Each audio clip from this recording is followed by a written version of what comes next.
Udah potong aja. Potong cuman sampai jual suruh motong-motong. Harganya nggak boleh dipotong. Sini saya yang potong. Harga potong. Harga potong. Tak apa-apa, saya potong pakai pisau potong kan sana. Jelek lah kok celana baru kok. Dia walaupun dipotong masih dijahit bagus dia. Iya. Jangan takut. Nanti sisanya itu bisa buat saya punya ikat kepala. Itulah nggak paham dia Mas Wil. Orangnya ganteng-ganteng itu. Orang banyak kok ustadz juga pakai celana kayak gini kok. Segini dia pas dia. Tapi kalau kepanjangan segini, salah. Oh, ini kayaknya Masuk nggak dikunci. Oh, ini ngantar kakak lagi bos. Iya, ini ada dari nenek Mas nah. Oh iya. oh nenek janda tuh ya. Iya, janda Pak Slamet tuh gimana? Tolong diri. Pak RT mana nih? Oh, kebetulan tadi baru kuantar tadi dia untuk rapat iya. koordinasi ini Itu masalah titipan pembagian bantuan ini. nenek Mas nah itu nggak tahu apa ini. Oh iya memang kemarin udah kuingatkan juga ke nenek itu supaya jangan lupa untuk nyiapkan kakak sama KTP-nya biar kita daftarkan nanti. Yalah, titip salam Pak RT nanti berarti. Iya betul. Nah. Nanti. Jadi Mumpung ada Ustaz. Ustaz, Sikat, Bang Biring nih.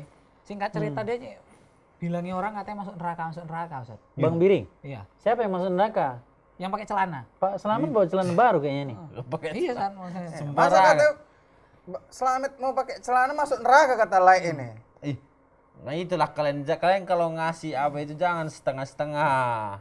Jangan Jelaskan dulu. Nah, gimana? Kenapa pakai celana Ya bisa beli masuk celana neraka? baru. Bagus, cantik. Sirik nih kalian Tapi apa panjang kali ku bilang potong aja di atas mata kaki. Nggak Enggak fashion. lah, enggak fashionable katanya. Ya aku bilang enggak apa-apa, itu bagian dari sunnah. Karena pernah aku dengar apa yang ada di bawah mata kaki kita itu di neraka tempatnya. Berarti jempol kami, jentik kami Iya, kalau kalian kalau kalian ngeyel, Masuk neraka? Berarti dipotong atas paha. salah. Boleh. Nanu nampak aurat. Nggak pakai celana pun lebih salah. Di sini dibilang atas ini mata kaki di sini. Ini pun Bukan di sini. Yang jual celana ini pun Iya. udah tahu Slamet tingginya kayak gini. Kan Ustaz, lagian juga kan nampak kan kakinya bekisik kayak ada sisi-sisi apanya ikan tambahannya. itu bagian dari orang yang Ada sombong. bulu-bulu, apa. Sombong itu termasuk sifatnya. Kau sombong ngeyel, nggak aku pakai bilang. celana, Met? Enggak. Biasa aja kan? Begini. Kalau lebih dia nanti kita jalan kotor, kena kotoran. Iya. Jangan lewat yang kotor. Jangan lewat depan kandang babi. Siapa yang tahu? Iya, masalah pakaian pertama dalam Islam itu yang harus diyakini Islam itu agama universal. Jadi pengaturan dari segi tatanan, baik itu kenegaraan, Iya. ya kan, baik itu tentang perekonomian, Hmm. tentang keluarga yang skupnya lebih kecil, ataupun tentang pribadi seorang Muslim dengan Tuhannya, dengan Robnya, maka itu semua udah diatur. Sama juga bahkan jangankan berbicara tentang celana, hubungan antara suami istri, masuk kamar mandi, ketika buang hajat semua udah ada, kan? Sekarang ini masalah celana, bagaimana? Apakah celana, sarung, jubah? Jadi konotasinya bukan saja pada celana ya. Jadi semua yang dipakai, yang dikenakan baik itu sarung, jubah, apalagi, maka dia dalam kategori itu. Nah, ada perbedaan antara laki-laki dan perempuan. Pertama dari segi aurat. Laki-laki itu maka dari surah pusat Iya. sampai dengan Betul. lutut itu yang wajib mutlak, nggak ada perbedaan, ya kan? Kalau wanita itu yang madhahara minhu minal wajh wal kaf, maka yang boleh itu dari perhiasan wanita yang kelihatan adalah muka dan telapak tangan. Yang lain bagaimana? Yang lain harus ditutup. Kaki gimana? Tutup. Betis gimana? Tutup, ya kan? Jadi kalau dia nggak bisa dihukumi antara laki-laki dengan perempuan karena hukumnya berbeda. Jadi kalau laki-laki mana yang boleh? Buka baju boleh nggak Pak Slamet? Boleh, kalau nggak malu boleh. Secara hukum boleh, ya kan? Tapi batasnya dari pusat sampai lutut. Itu yang nggak boleh kelihatan bagi laki-laki. Itu aurat namanya. Nah, bagaimana kemudian pakaian, celana? Karena punya Pak Slamet baru nih kan celananya. Baru Ustaz. Nah. Ya. Jadi celana itu ada namanya larangan untuk isbal. Tuh. Apa lagi itu namanya? Musbil, ya kan? Apa lagi itu, Musbil itu orang, ya, Isbal itu adalah pekerjaan. Apa itu? Isbal itu adalah menjulurkan izar. Izar itu sarung, celana, Celana itu. di mana? Di bawah mata kaki. Jadi kita pembahasan ini hanyalah sedikit saja di batas di bawah mata kaki. Nah, hadisnya banyak, ya kan? Hadisnya banyak. Ini yang kemudian menimbulkan kontroversi para ulama mengenai hukum. Dalam sebuah hadis dikatakan ma asfalu minal ka'bain fa finnar. Semua yang di bawah mata kaki dari celana ya, dari celana sarung, itu kan dari bagian dari celana atau sarung atau jubah. Dalam artian yang kita pakai. Kalau kaos kaki gimana?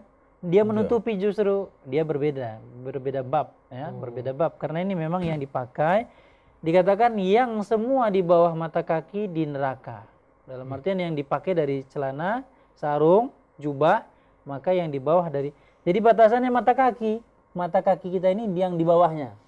Itu batasan. Itu kata Nabi itu dengan menggunakan redaksi semua yang di bawah maka dia tempatnya di neraka. Betul kata Bang Biring. Itu satu. Iya. Nah, kemudian mana efek yang kemudian menimbulkan khilaf di kalangan para ulama? Maka hukumnya ada dua. Satu mengatakan bahwasanya itu haram mutlak, ya kan, nggak boleh mutlak. Yang kedua dimaknai makruh. Nah, Kita makruh ya kan? Yang dikatakan makruh. Kenapa penyebabnya?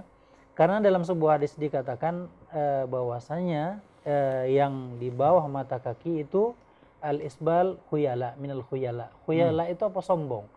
Nah, sombong itu kemudian kita definisikan. Kok sombong ya? Kira-kira. Nah, karena Abu Bakar ketika Rasulullah mengatakan semua yang di bawah mata kaki di neraka dari izar, katanya dari sarung, dari celana dan dari jubah, di bawah mata kaki itu di neraka, kata Rasulullah. Kemudian Abu Bakar takut. Dia mengatakan, ya Rasulullah, aku sarungku ini kalau udah aku naikkan turun lagi. Naikkan turun lagi, saking kurusnya dikatakan. Saking kurusnya. Maka kata Rasulullah itu kamu bukan dalam kategori khuyala. Khuyala itu sombong. Nah berarti kan perbedaan kalangan para ulama ini berarti kan sombong ini. Versi sombong yang kemudian menjadi khilaf lagi. Aku nggak Kan? sombong. Nah, ada sombong selain tegur aja, Met. Oi. Apa dulu kalian dengar dulu. Iya, tapi kalau yang ada utangnya situ langsung jangan nampak. Oh itu iya. Met kena. Dia pura-pura nggak dengar dia. Nah, yang sombong itu pertama kata Rasulullah ketika ditanya apa definisi sombong ya Rasulullah. Kemudian Rasulullah mengatakan batul haqqi wa ghamtun nas. Sombong itu adalah dua kata Rasulullah. Pertama adalah batul haq, menolak kebenaran. Dibilang Mbak Selamat ini nggak boleh. Nggak ada, nggak mau aku. Itu kan dia menolak kebenaran. Apa yang udah disampaikan dari Allah dan Rasulnya ditolak dia. Nggak mau aku mau ikut sendiri, versi aku sendiri. Sementara acuan sudah dibuat oleh Allah dan Rasulnya. Itu satu. Kedua, wa ghamtun nas, menghinakan manusia. Jelek kali lah ini. Nah, menghinakan manusia, merendahkan manusia itu dalam kategori sombong. Itu kata Rasulullah. Nah, kata sebagian para ulama bisa juga dalam kategori dia membanggakan diri. Biasanya, ya kan? Biasanya para orang-orang besar atau raja-raja dan sebagainya itu bajunya sampai diseret lewat mata kaki. Dia merasa apa? Ini adalah baju kebesaran. Dia merasa bangga. Itu kata para ulama sebagiannya merasa bangga dengan bajunya. Baju kebesarannya.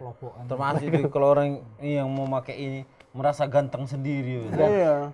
Padahal versi masing-masing. Padahal aslinya nggak ganteng. Air laut asin sendiri. Nah itu dia. Jadi secara hukum jadi ada dua. Dia mengatakan haram, ada yang mengatakan dia makruh. Mubah nggak ada? Nggak ada. Tapi dia makruh, dia yang dibenci ataupun dia diharamkan.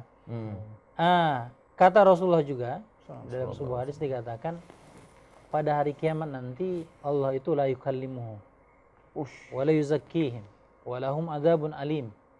Ada 3 golongan orang yang di neraka yang pada hari kiamat itu pertama tidak diajak bicara oleh Allah. Dan Allah nggak mau ngajak bicara dia. Sama kalau kita punya anak, ya kan? Anak itu ketika orang tua marah sama dia manggil bunda atau ayah. Ayahnya dan mamanya nggak mau lihat dia. Kenapa? Karena marah emosi. Sama juga Allah ini pada hari kiamat nanti ada 3 golongan orang yang diajak bicara nggak mau. Allah nggak mau ngajak bicara. Wala yuzakkihim, dan nggak mau disucikan dari dosa-dosanya. Walahum adzabun alim, dia kemudian mendapatkan azab yang pedih. Siapa? Yang salah satunya dikatakan adalah al-musbil, orang yang memanjangkan pakaiannya. Jadi yang selamat apa? Yang selamat adalah Pak Selamat. Kalau dia dipotong. Kalau digulung gulung aja. Digulung bolehkah? Boleh. Boleh ya. Digulung bolehkah? Boleh. Digulung boleh. Tapi kan repot. Nah, repot. Nanti kalau orang bilang, kebanjiran, goyah imanmu, kok panjangkan lagi. Mas sayang dipotong. Bagus dipotong aja. Dipotong aja, Kan sudah, dijahit sini saya yang rapi. potong. Iya. Pakai pisau potong ikan sana. Kan yang namanya mata kan ada mata kaki. Iya. Di tangan kan ada mata tangan gitu. Baju gitu juga Sat, harus dipotong juga. Ada yang mengatakan iya. Wah. Ada yang mengatakan iya, ada yang mengatakan tidak. Ini kan ditarik. Tapi dalam jumhur ulama mengatakan hanya di celana. Oh, celana. Ini enggak palanya, men. Iya. Celananya. Dia kayak mana Pak Ustadz panjangnya ya kan? Iya. Karena apakah panjangan potongnya itu memang kan di atas mata kaki sampai lutut kata sahabat tadi. Iya. Kepala pun sampai di atas mata kakinya kata orang ini pula. Panjangnya gimana, Ustaz? Pertama batasan ya. Iya, Batasannya itu yang kata Rasulullah kan dalam redaksi di bawah mata kaki. Mata kaki, mana mata kaki nih? Pak Selamat ya, contoh Pak Selamat. Iya. Ini mata kaki Pak Selamat Empat kan? mata kakinya. Iya kan? Maksud sih. Iya. Mata kaki. Jadi ini mana? Di bawahnya, berarti kan di sini. Yang di bawah mata kaki. Berarti sampai di sini boleh kah? Boleh. Jadi tahapannya kayaknya kelihatan kali beda sendiri misalnya. Boleh sampai di sini boleh. Yang penting batasannya adalah mata kaki. Terus malu aku bekisik kaki. Ada juga yang mengatakan sampai nisfusak, ada yang tapi yang nisfusak sampai betis, pertengahan, ada yang mengatakan hadis ini doi. Ada yang mengatakan sahih. Kalau menurutku pun kalau misalnya di mata kaki ataupun sedikit aja di atas mata kaki ini masih fashionable lah. Nah, Enggak Ya fashion sekarang banyak yang diangkat kan? Iya. Justru sekarang akhwat yang banyak ngikuti. Oh iya perempuan Sat. Yang Berarti perempuan. bagus ya. Perempuan dia harus dipanjangkan karena kan yang ditutup perempuan aurat kan tadi cuma auratnya muka dengan cuman muka sama tangan. tangan. Oh iya lupa. Dari mana dapat ini? Kan dari Ustadz tadi ngomong. Mantap, udah sadar kah? Ini celana juga ketat-ketat ini nggak boleh nih. Itu juga. Iya kan Ustaz? Nggak boleh ketat kan? Ketat. Iya, kalau dalam panduan bahwasanya ketat itu ya memang yang pertama dilarang ketat, yang kedua transparan. Iya. Kan? Transparan. Yang Bagus tak bercelana. yang ketat juga yang ketat dalam artian Membentuk ya. membentuk ya. Tapi kalau hanya sekedar tidak terlonggar, kadang kan ada ya yang pas itu diperbolehkan. Masuknya pakai plastik. Awalnya dulu tak ketat ini, cuman pertumbuhan tubuh tadi. Jadi celananya kecil. Celananya mengecil. Bisa celananya susut ya. Gitu. Pertumbuhan badan, Wak. Oke, terus Pak Ustadz dalam memotong ini kan, apakah kan nggak celana aja kan? Kalau sarung juga harus Dipotong. Nah, bukan dipotong, karena sarung nggak bisa digulung bisa dia. disetel dia, Mek. Pakaian-pakaian yang lain juga seperti itu kan? Ya sama, dia kalau celana kan ya sama, apakah mau digulung alternatifnya atau dipotong ya kan? Iya. Kalau ribet nih Pak Saman ya, kalau ribet baju celana baru ini terus gulung aja kan, nanti turun lagi lebih gampang dia dipotong, lebih atharlil kulub kata para ulama. Iya. Kalau dipotong itu lebih hati kita lebih suci, karena nggak ada kemungkinan kedua dia, apakah turun atau lupa dan sebagainya kan. Itu dia yang menyebab untuk ini. Nah sama juga sarung juga, maka dalam teks hadis itu dikatakan sarung izar. Jadi kan ada sebagian kaum itu menggunakan sarung sebagai alternatifnya yang digunakan untuk menutup aurat. Ada juga menggunakan jubah. Jadi nah kalau kita kan nggak menggunakan sarung hanya di waktu-waktu tertentu, jubah di waktu-waktu tertentu. Yang kita sering gunakan adalah celana. Jadi dalam kategori ini umum dia, yang penting yang yalbasul mu'min, yang dipakai oleh seorang mukmin. Itu dia. Wis lah. Jadi gimana Nyong? Kita potong? Ya enggak lah. Tapi enggak kau yang motong juga. Kaki aja lah panjangi. Mana bisa? Ikut Terus tadi badan dia apa celananya biar nyusut. Mana tahu dia celananya bisa. rambut aja nggak bisa disambung, apalagi Celana. Badan. bodoh aja. Udah lah. Tak potong lah. Tapi aku nggak percaya sama sampean yang motong. Iya, jangan, Met. Apalagi lek piring gue nih. Nanti ujung-ujung ikhlaskan lah, Met, Kalau katanya. nanti biar aku sendiri lah, ada itu di dekat rumah Pak Haji itu tukang jahit. Wah, kan tukang mau potong. nengok anaknya Pak Haji nih. Oh, namanya usaha, Pak C. Ciri sampean. Ciri pula.